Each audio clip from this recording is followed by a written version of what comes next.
Students, আমি Nitish sir জ্ঞানজ্যোতি coaching সেন্টারের পক্ষ থেকে তোমাদের প্রত্যেককে জানাই আরও একবার স্বাগত।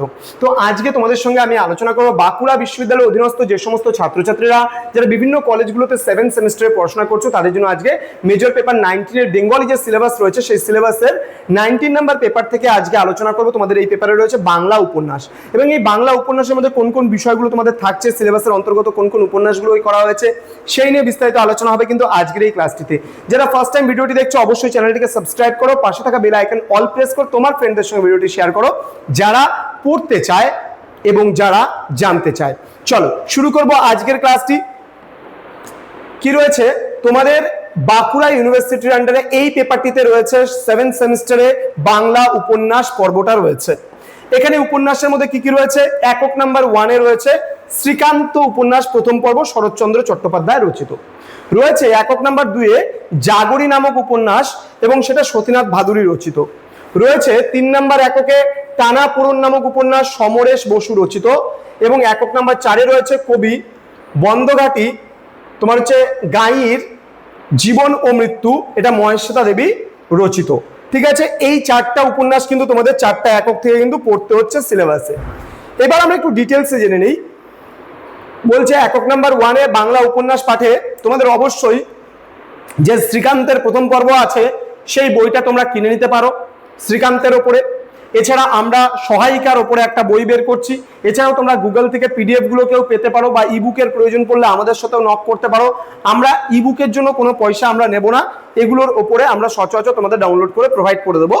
কিন্তু এই বিষয়গুলো তোমরা যে ফিজিক্যাল কপি থাকলে পরে পড়তে বেশি সুবিধা হয়, মোবাইল থেকে পড়তে অসুবিধা হয়। এবং আমরা কিন্তু সহায়িকা বই বের করছি তোমাদের প্রত্যেকটা পেপারের ওপরে, তোমরা চাইলে সরাসরি আমাদের সঙ্গে যুক্ত হয়েও কিন্তু বইগুলো নিতে পারো।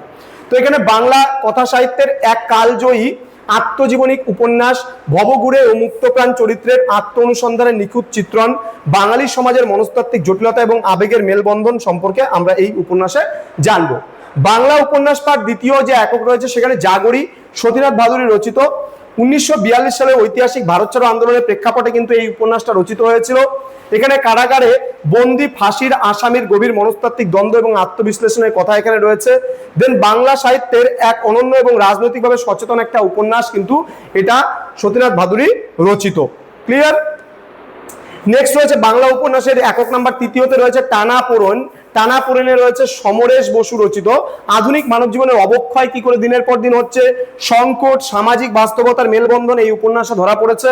দেন অস্তিত্ব রক্ষা এবং মানবিক মূল্যবোধের টানাপোড়েনের নিখুঁত চিত্র এতে রয়েছে। দেন মধ্যবিত্ত বাঙালি সমাজের মনস্তাত্ত্বিক রূপরেখাও কিন্তু এখানে খুব সুন্দরভাবে সমরেশ বসু কিন্তু এখানে তুলে ধরেছেন। সমরেশ বসুর এই টানাপোড়েন যে উপন্যাসটা রয়েছে খুবই চমৎকার একটি উপন্যাস। এর আগে সমরেশ বসুর একটা গল্প তোমরা পড়েছিলে, আদাব নামক একটা গল্প নিচু ক্লাসে কিন্তু তোমরা পড়েছিলে। তোমরা জানোই বা বুঝতেই পেরেছো যে সমরেশ বসু কাদেরকে নিয়ে লেখেন এবং কোন ধরনের তিনি একজন ঔপন্যাসিক বা গল্পকার সেটা কিন্তু আমরা অবশ্যই জানি বা ডিটেলসে আমরা পড়বো এখানে। দেন একক নাম্বার 4 এ রয়েছে মহেশ্বেতা দেবী রচিত। তোমরা এর আগে হয়তো ভাত গল্প তার পড়েছো। মহেশ্বেতা দেবী রচিত কবি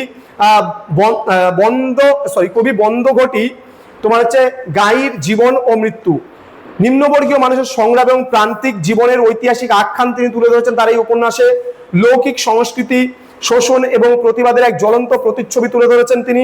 মহেশ্বেতা দেবীর অসামান্য সমাজ চেতনার অন্যতম শ্রেষ্ঠ দলিল কিন্তু হচ্ছে এই উপন্যাসটি। তো এগুলো তোমাদের বিভিন্ন আমাদের যারা স্যার ম্যামরা রয়েছেন তারা পড়াবেন। তোমরা যদি ভাবছো যে আমাদের সঙ্গে যুক্ত হবে, আমাদের কাছে ক্লাস করবে, তাহলে অবশ্যই আমাদের অফিসিয়াল নাম্বার স্ক্রিনে দেওয়া আছে 6295916282 এবং 7076398606 নম্বরে তোমরা ইজিলি আমাদের সঙ্গে যুক্ত হতে পারো। দেখা হচ্ছে খুব তাড়াতাড়ি আরো একটা নতুন ক্লাস নিয়ে তোমাদের সঙ্গে। তোমরা প্রত্যেকেই ভালো থেকো, সুস্থ থেকো। Thank you so much. Thanks for watching. After all, thank you.